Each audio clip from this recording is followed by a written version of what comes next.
नमस्कार, one India Hindi में आपका स्वागत है और मैं हूं आपके साथ विवेक। पिछले साल गलवान में भारत चीन सैनिकों के बीच हुई झड़प को 1 साल पूरा हो चुका है।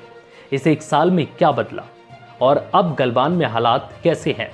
क्या भारत और चीनी सैनिकों के बीच अब माहौल नरम है और क्या अब सीमा को लेकर विवाद खत्म हो गया है? बीबीसी के एक रिपोर्ट में इन तमाम सवालों के जवाब दिए गए हैं। नवांग दोरजे ने भारत चीन की लद्दाख सीमा स्थित ब्लैक टॉप पर्वत पर महीनों वक्त बिताया है। वो भारतीय सेना को रसद की सामग्री पहुंचाने के लिए वहां आते जाते रहे हैं। 62 साल के दोरजे बताते हैं कि हम लोग चीनी सैनिकों के नजदीक तक भी पहुंचे।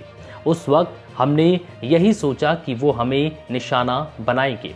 1 साल पहले भारत और चीन ने लद्दाख में लाइन ऑफ एक्चुअल कंट्रोल में एक दूसरे पर घुसपैठ करने का आरोप लगाया था। वास्तविकता यह है कि 1962 के युद्ध के बाद इस इलाके में 3440 किलोमीटर का इलाका अभी तक चिन्हित नहीं किया गया और दोनों देशों के इस इलाके में अपनी अपनी सीमाओं को लेकर अपने अपने दावे हैं।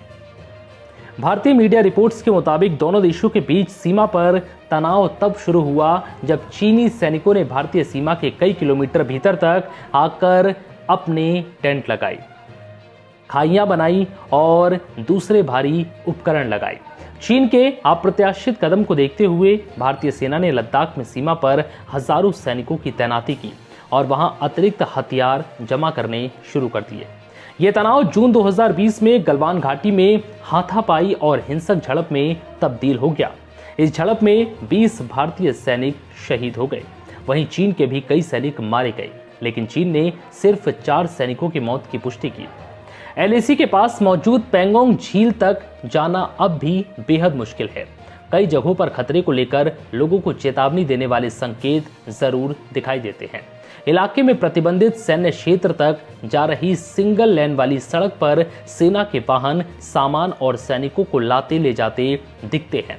दशकों से चीन और भारत के बीच मौजूद तनाव का असर इस इलाके पर पड़ा है।